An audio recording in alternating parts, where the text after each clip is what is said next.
आज का डेट है तो है आज 18 नवंबर।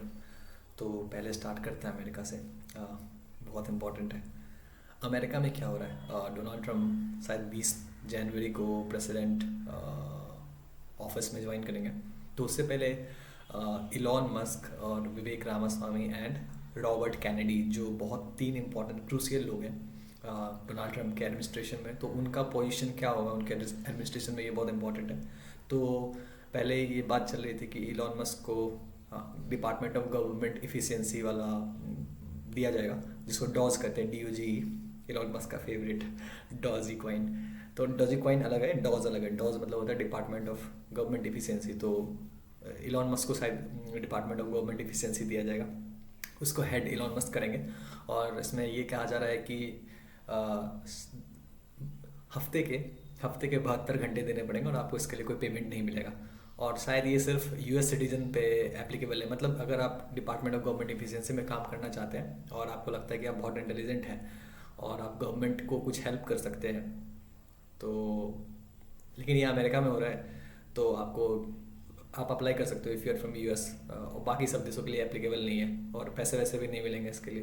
तो कुछ लोग होते हैं जो मतलब देश के लिए बहुत काम करना चाहते हैं तो कर सकते हो, लेकिन इंडिया में नहीं है। इंडिया में भी होना चाहिए क्योंकि इंडिया में हो सकता था।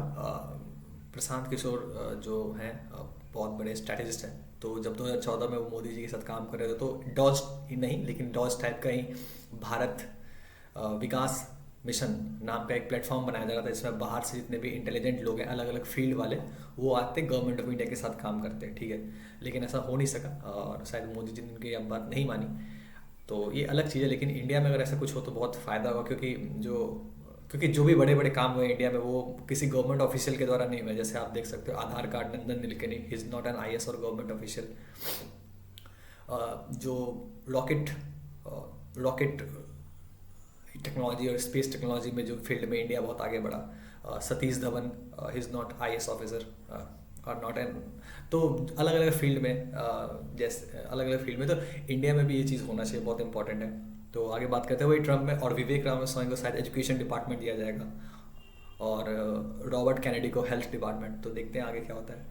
और एक चीज़ और जो बहुत इंपॉर्टेंट है, एक UFC का मैच चल रहा था, उसमें डोनाल्ड ट्रम्प को जो सऊदी अरेबिया का इन्वेस्टमेंट अथॉरिटी है, पब्लिक इन्वेस्टमेंट अथॉरिटी है, उनके साथ देखा गया, उनके हेड के साथ देखा गया। तो जब डोनाल्ड ट्रम्प शायद गवर्नमेंट में जब आए 20 जनवरी के बाद, तो आप सऊदी अरब की तरफ से इन्वेस्टमेंट देख सकते हो US में थोड़ा और कोऑपरेटिव रूप से, क्योंकि उनको देखा गया UFC मैच में, तो शायद हो सकता है। और इधर अभी बाइडेन जी गवर्नमेंट में हैं, तो उन्होंने यूक्रेन को खुली छूट दे दी है कि वो लॉन्ग रेंज मिसाइल रसिया पे यूज़ कर लो क्योंकि जितना आप यूज़ कर सकते हो। तो ये सही चीज़ नहीं है, क्योंकि शायद इसी कारण बाइडेन एडमिनिस्ट्रेशन को US वालों ने थोड़ा वोट नहीं दिया और वो प्रेसिडेंसी हारा, क्योंकि वो एक्चुअली उनका मेन थोड़ा फोकस बाहर चला गया, मतलब देश से बाहर, कि भाई यूक्रेन रसिया में हमें यूक्रेन को सपोर्ट करना है, बाहर लड़ाओ झगड़ा करो और अपने देश पे भी ध्यान मत दो। इस कारण क्या होगा, US में इन्फ्लेशन बहुत बढ़कर कॉस्ट ऑफ लिविंग बहुत ज़्यादा बढ़ गया है। तो आई थिंक अगर वो इधर ध्यान दिए होते थोड़ा अपने देश में, तो शायद मे बी, क्योंकि कमला हैरिस बहुत कम वोट परसेंटेज से हारी है, तो शायद कमला हैरिस का बहुत अच्छा चांस हो सकता था। लेकिन अब उनकी यही हरकतें हैं। तो ये बताओ, बाइडेन वालों ने ये बोला है कि यूक्रेन वालों को कि बॉस लॉन्ग रेंज मिसाइल तुम रसिया पे यूज़ कर सकते हो जितना जल्दी जो भी यूज़ कर लो। तो ये सही चीज़ नहीं है कहना। और जब जेलेंस्की से पूछा गया कि आप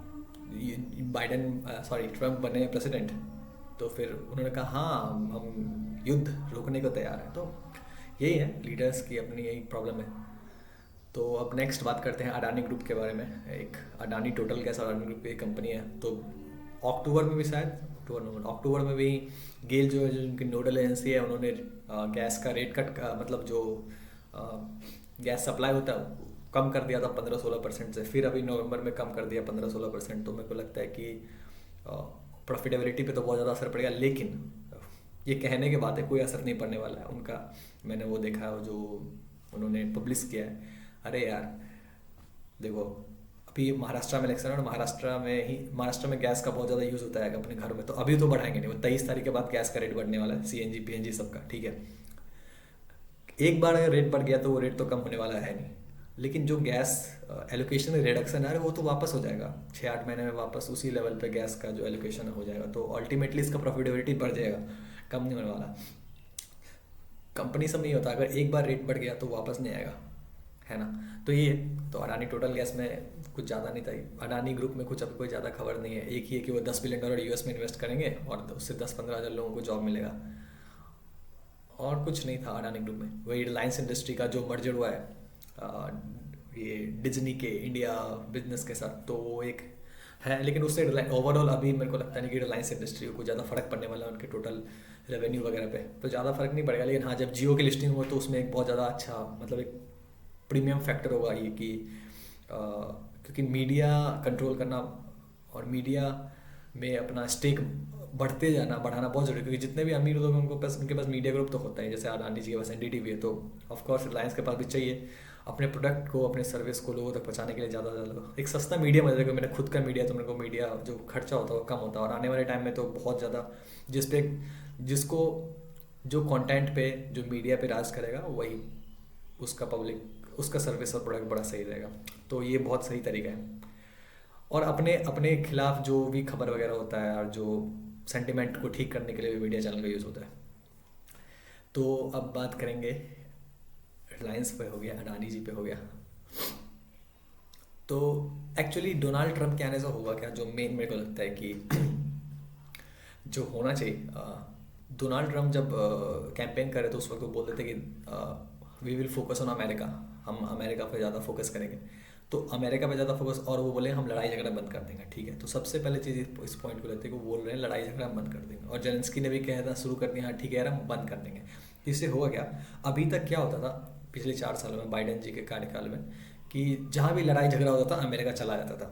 तो इससे क्या है, जो मिडिल ईस्ट के देश है जैसे यूरोप वगैरह हो गया, जापान वगैरह हो गया, है ना, जो भी जिस देश को अमेरिका थोड़ा प्रोटेक्शन देता था उनका खुद का डिफेंस खर्चा कुछ नहीं होता था, उनको पता था ठीक है अमेरिका आ जाएगा। लेकिन अब जब से ट्रम्प आ गए हैं तब से ऐसा है, और ऐसा वो खुद भी कह रहे हैं कि हम इन सब चीज़ों में नहीं पड़ेंगे। तो जो भी देश है जो पहले अमेरिका पे डिपेंडेंट है उनके डिफेंस अम्ब्रेला पे, वो उनको अब खुद का खर्च करना पड़ेगा, क्योंकि अमेरिका तो भाई हम मेरे को नहीं लड़ना, फालतू चीज़ों में मेरे को उलझना नहीं है। तो जो देश है तो उनका डिफेंस का खर्चा बढ़ा है। इसका मतलब ये हुआ कि जो डिफेंस सेक्टर है ओवरऑल पूरी दुनिया में उसका डिमांड बढ़ने वाला है, क्योंकि मान लो अब इफ़ आई एम जापान तो मेरे को अब खुद का खर्च करना पड़ेगा, खुद का डिफेंस अम्ब्रेला बनाना पड़ेगा। पहले जो आई एम मतलब हम डिपेंडेंट थे अमेरिका पे, अब वो होने वाला है नहीं। तो ओवरऑल पूरी दुनिया में डिफेंस सेक्टर बहुत अच्छा करने वाला है। तो डिफेंस सेक्टर अगर अच्छा करेगा तो थोड़ा बहुत तो इंडिया में भी आएगा उसका प्रभाव। तो आने वाले समय में ये 1-2 साल 3 साल के लॉजिक पे बात कर रहे हैं कि डिफेंस सेक्टर अच्छा करने वाला है, इस थ्योरी से कि अमेरिका अपने पे फोकस करेगा और वो लड़ाई झगड़े में पड़ेगा नहीं। तो ऐसा तो नहीं है कि अब वो लड़ाई झगड़ा में नहीं पड़ेगा, दुनिया में लड़ाई झगड़े नहीं होंगे। तो अब जो देश है जो पहले अमेरिका पे डिपेंडेंट थे उनको खुद का सोचना पड़ेगा, और वो जब खुद का सोचेंगे तो खर्चा तो करेंगे, क्योंकि इतने सालों तक 4 साल 5 साल उन्होंने उतना ज़्यादा खर्च नहीं किया है। तो अब उनको एलोकेशन तो बढ़ाना पड़ेगा। अब जब एलोकेशन बढ़ाएंगे तो डिफेंस में खर्चा होगा, डिफेंस में खर्चा होगा तो डिफेंस सेक्टर अच्छा होगा आने वाले 1-2 साल में, 2-3 महीने के नज़रिए से नहीं। दूसरी चीज़ जो ट्रम्प बोल रहे थे कि वो री इंडस्ट्रियलाइज करना चाहते हैं अमेरिका को, ये सिर्फ अमेरिका की बात नहीं, सारे दुनिया में, पूरी दुनिया में हर कंट्री है फिर से अपने आप को री इंडस्ट्रियलाइज करना चाहती है पूरी दुनिया में। ये एक नया ट्रेंड है, ये ग्लोबलाइजेशन ख़त्म हो गया। वो ग्लोबलाइजेशन ख़त्म होने की स्टार्टिंग हुई थी वो कोरोना में, जब सब कंट्री अपने अपने आप फोकस कर रहा था। अब ये थोड़ा थोड़ा ट्रेंड आपको और ज़्यादा ज़्यादा अच्छे से देखने को मिलेगा। तो री इंडस्ट्रियलाइजेशन अमेरिका खुद करना चाहता है। तो इसका मतलब क्या हुआ, जो पहले जो चाइनीज़ प्रोडक्ट थे, देखो पूरी दुनिया में पहले इन्फ्लेशन उतना ज़्यादा नहीं था, कंट्रोल में था। सबसे बड़ा कारण था कि जो सस्ता चाइनीज़ प्रोडक्ट पूरी दुनिया में चला जाता था। अब क्या है कि अब सब लोग अपना सामान अपने ही घर में बनाएंगे, है ना। तो मेरे को लगता है कि फिर से अभी हो सकता है कि आपको कुछ इन्फ्लेशन ना बड़े वेव की तरह चलेगा, ऐसा नहीं हुआ कि अब इन्फ्लेशन ख़त्म ही हो जाएगा और बिल्कुल, और मतलब जिस तरह से कभी बार जो फेड बात करती है हम ख़त्म कर देंगे, ऐसा कभी होने वाला नहीं है। और पहले जैसा तो होने वाला नहीं कि इन्फ्लेशन वो जीरो वाला वो भूल जाइए, अब नहीं होगा कभी। मतलब इन्फ्लेशन बिल्कुल कम हो जाएगा वैसा कुछ नहीं होने वाला। इन्फ्लेशन वो हमेशा रहने वाला, वेव में रहेगा, कभी ऊपर कभी नीचे, कभी ऊपर कभी नीचे। तो री इंडस्ट्रियलाइजेशन बहुत बड़ा फोकस होने वाला, मैन्युफैक्चरिंग बहुत बड़ा फोकस होने वाला है, ठीक है, अमेरिका वगैरह में मैन्युफैक्चरिंग री इंडस्ट्रियलाइजेशन। तो आपको इस सेक्टर पे भी ध्यान देना है कि शायद मैन्युफैक्चरिंग, अभी ऐसा है कि मैन्युफैक्चरिंग में लोग बोल रहे हैं हाँ मैन्युफैक्चरिंग मैन्युफैक्चरिंग, लेकिन जब किसी कंट्री की प्रायोरिटी हो जाती है, अभी प्रायोरिटी नहीं था, अभी तो हाँ भाई करना है, अपना ही करना है, लेकिन अब उनकी प्रायोरिटी है कि नहीं मेरे को करना ही है अपना, बिल्कुल अपना ही करना है। तो उससे रिलेटेड बहुत सारे सेक्टर जो हैं जैसे मेटल वगैरह, उसमें आपको फिर से बूस्ट देखने को मिल सकता है मेटल सेक्टर, क्योंकि अब सब कंट्री अपने अपने को री इंडस्ट्रियलाइज करेगी तो मेटल का तो यूज़ होगा ही बहुत।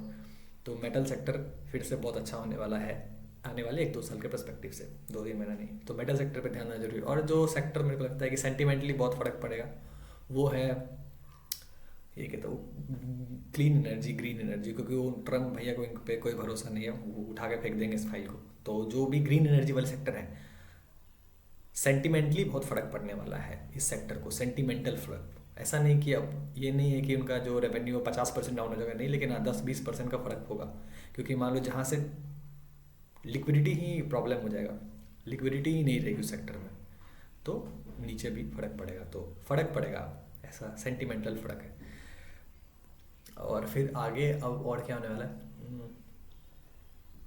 तो ये था अभी RBI, sorry central bank America की फेड, उन्होंने बोला है कि वो रेट कट नहीं करेंगे दिसंबर में। तो ठीक है भैया, मत करो रेट कट, हाँ मत करो रेट कट, कोई फ़र्क नहीं पड़ने वाला। और फ़र्क नहीं पड़ने वाला, मार्केट यही कह रहा है कि अभी डाउ आज 18 नवंबर है, 18 नवंबर को देखो, जाओ देख के जाओ डाउ का और नेस्डैक का चार्ट, वही फिर से ले इनको लेके बैठ जाना है सारे स्टॉक मार्केट वालों को, और कुछ नहीं है।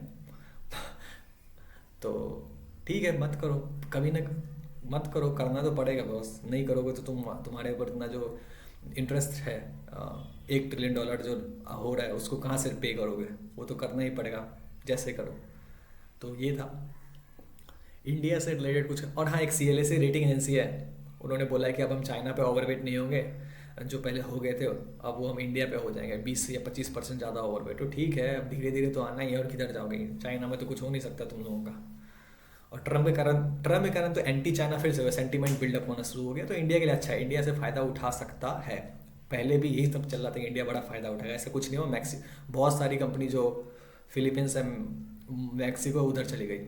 आपको मैं बता रहा हूँ, चाइना मैक्सि क्या है कि डोनाल्ड ट्रंप पहले भी तो चाइना पे बहुत ज़्यादा इंपोर्ट ड्यूटी लगा देते थे, तो अब क्या किया चाइना ने, बड़ा गजब कंट्री है।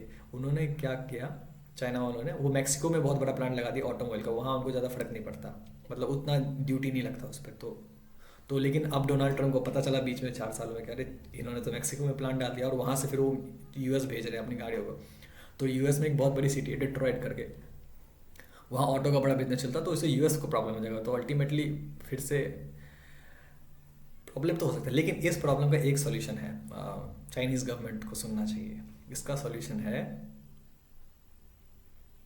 Invest in US। इसका सॉल्यूशन है इन्वेस्ट इन इंडिया।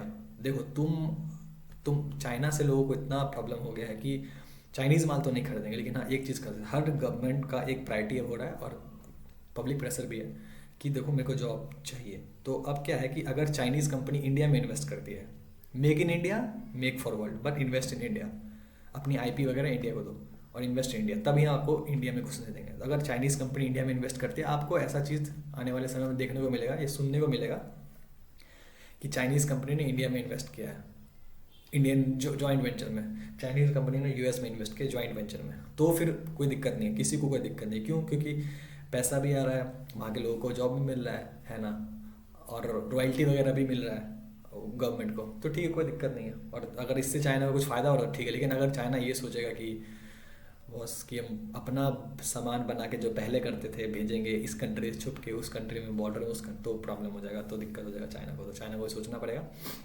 और मेरे को लगता है आने वाले समय में ये ऐसा होने वाला। और इंडिया के साथ चाइना का ये प्रॉब्लम है, बॉर्डर डिस्प्यूट। अगर बॉर्डर डिस्प्यूट अगर थोड़ा बहुत सॉल्व हो जाता है तो चाइनीज़ कंपनी इंडिया में इन्वेस्ट करेगी जॉइंट वेंचर के थ्रू।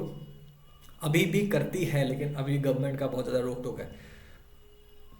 तो इसमें मेरे को लगता है कि ये ट्रेंड ज़्यादा देखने को मिल सकता है। और हाँ, अगर अगर अगर अगर अगर इलॉन मस्क, वो तो बनेंगे DOGE, department of government efficiency के हेड, तो बहुत सारा हेड बनेंगे वो, तो बहुत ज़्यादा अगर गवर्नमेंट इफिशिएंट हुई तो मेरे को लगता है आने वाले टाइम में यूएस में जिस तरह से बड़े टेक्नोक्रेट्स गवर्नमेंट में शामिल हो रहे हैं, पता नहीं इंडिया में कब होगा।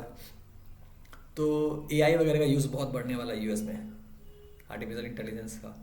तो इंडियन आईटी कंपनी को दिक्कत तो होगा, इंडियन आईटी कंपनी में दिक्कत होगा। जैसे ऐसा नहीं होगा जैसे जिस तरह लोग बोलते हैं कि पूरे जॉब्स खत्म हो जाएंगे, वैसा तो कभी नहीं होने वाला। लेकिन हाँ देखो, अगर अभी 10 लोगों को मतलब मिलता है जॉब, तो आने वाले समय में आपको 4 या 5 लोगों को मिलेगा या 6 लोगों को मिलेगा, इससे ज़्यादा नहीं हो सकता।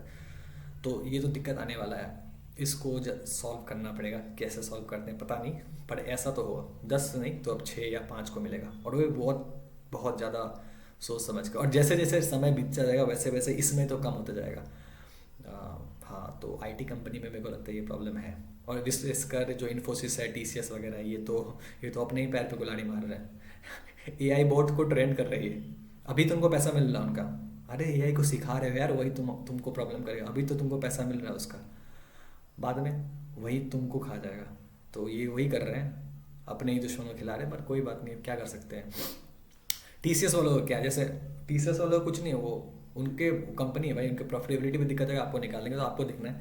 जो भी ये यार 16 मिनट हो गए, जो भी लोग हैं जो आईटी फील्ड से जुड़े, थोड़ा देखो यार एआई वगैरह में कुछ दिमाग आएगा, टूल्स वगैरह सीखो, ज़्यादा सही रहेगा।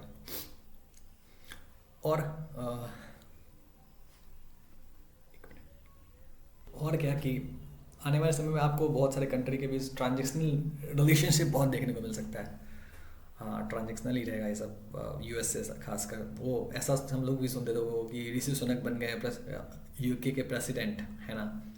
और अब वो तो कल्याण कर देंगे भाई इंडिया का। अरे कल्याण का छोड़ो, वो इंडिया यूके के बीच एक था, कौन सा था वो, एक पैक्ट होने वाला था, बहुत ज़रूरी पैक्ट था, वो तक नहीं हो पाया।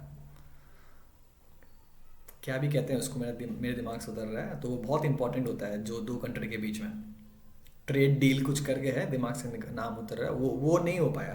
क्योंकि शायद यूके को अपने विस्की और स्कॉच पे कुछ प्रॉब्लम हो रहा था। मतलब इंडिया में वो चाहते थे कम मेरे से फीस ले, इम्पोर्ट ड्यूटी और बहुत कम करे, तो वो दिक्कत हो रहा था। तो सोचो ये तक नहीं हो पाया। तो इंडिया के लोग बड़े अभी भी इमोशनल है। वो कमला हैरिस को इसलिए जिताना चाहते थे कि भैया इंडियन कुछ नहीं है, वो अमेरिका को देखना और देखना भी चाहिए, है ना। तो ये है। और आने वाले समय में मेरे को लगता है कि टूरिज्म सेक्टर, घूमो इंडिया घूमो, वो भी अच्छा होने वाला है। लोगों के पास पैसे बढ़ रहे हैं, तो ऐसा देखा गया है कि जब किसी भी कंट्री में, चाइना अमेरिका में, जब लोगों का पर कैपिटा इस लेवल से एक लेवल पे जाता है, तो इस सेक्टर में ज़्यादा खर्चा होता है। तो टूरिज्म सेक्टर भी अच्छा होगा आने वाले समय में। और टूरिज्म सही है। और इलेक्ट्रिसिटी वाला सेक्टर, अरे ये तो बहुत इंपॉर्टेंट है। अगर पूरे वर्ल्ड में इलेक्ट्रिसिटी वाला सेक्टर जो है, जो ये बहुत इंपॉर्टेंट है। क्योंकि देखो पूरा वर्ल्ड डी इंडस्ट्रियलाइज होगा, जैसा लोग कह रहे हैं, उनके मिनिस्टर्स वगैरह कह रहे हैं, मतलब करेंगे, वो ज़रूरी है। तो बिना, अरे मैन्युफैक्चरिंग प्लांट बिना इलेक्ट्रिसिटी के चलेगा कैसे। जो जैसे, तो फिर से किसको फ़ायदा होगा, जो ट्रांसफार्मर वगैरह बनाते हैं, उससे जुड़े नट्स बोल्ट बनाते हैं, वायर वगैरह, है ना, ट्रांसमिशन वगैरह।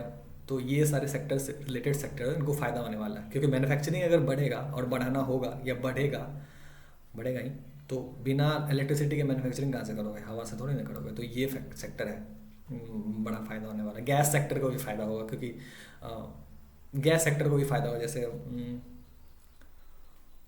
जो बड़ा बड़ा प्लांट बनता है अभी भी इंडिया में, या पॉल्यूशन कम करने के चलते बहुत सारे सेक्टर को ये बोला गया आप कोल यूज़ नहीं करोगे, अभी आप गैस यूज़ करोगे। तो जो गैस फील्ड से रिलेटेड स्टॉक्स हैं, आने वाले समय में उनको फ़ायदा होगा इससे, मैन्युफैक्चरिंग से उनको भी फ़ायदा होगा। अभी तो सिर्फ सीएनजी पीएनजी घर में यूज़ होता है, अब आने वाले समय आप देखोगे कि इलेक्ट्रिसिटी और गैस दोनों से मशीनें चल रही हैं, तो उनको भी फ़ायदा होगा। जैसे अभी चाइना ने कहा है कि वो कोल यूज़ नहीं करेंगे, अब गैस यूज़ करेंगे। तो ऐसे ऐसे धीरे धीरे हर कंट्री ऐसे ही शिफ्ट होता जाएगा। तो उस सेक्टर को भी बहुत अच्छा खासा फ़ायदा होने वाला है। और एक था जीसीसी करके होता है, आप लोगों ने सुना होगा, बेंगलोर वगैरह में, मुंबई दिल्ली वगैरह में, बड़े शहरों में। तो जैसे लोग कह रहे थे कि आईटी से, अगर आईटी में कम जॉब्स होंगे तो जीसीसी को भी फ़र्क नहीं, जीसीसी को ज़्यादा फ़र्क नहीं पड़ने वाला है ट्रम्प के आने से भी वैसे। क्योंकि जीसीसी में ना अभी भी कॉस्ट इफेक्टिवनेस है। आईटी में धीरे धीरे कॉस्ट इफेक्टिवनेस थोड़ा थोड़ा मार्जिनल लेवल पे कम होते जा रहा है। अगर आप बहुत माइन्यूट लेवल पे देखोगे तो थोड़ा कम होते जा रहा है। तो जीसीसी पे भी बहुत कॉस्ट इफेक्टिव है। लेकिन हाँ, मालदीव हो गया, फिलीपींस हो गया, ये सब कंट्री तो प्रॉब्लम करने वाले हैं इंडिया के लिए। तो इसको देखना पड़ेगा, पर ज़्यादा फर्क नहीं पड़ने वाला। तो यही है आज के लिए। फिर अब कल मिलते हैं नेक्स्ट अपडेट को लेकर। मेरे को लगता है मैं सब कुछ बता ही दिया जो भी मेरे को लगता है मेरे को बताना चाहिए। और हाँ, आज का जो टेक्निकल लेवल है मार्केट का वो 200 DMA पे है, तो देख लेना जरूरी है। अगर ये तोड़ता है तो फिर से थोड़ा और नीचे जाएगा। ठीक है, ओके।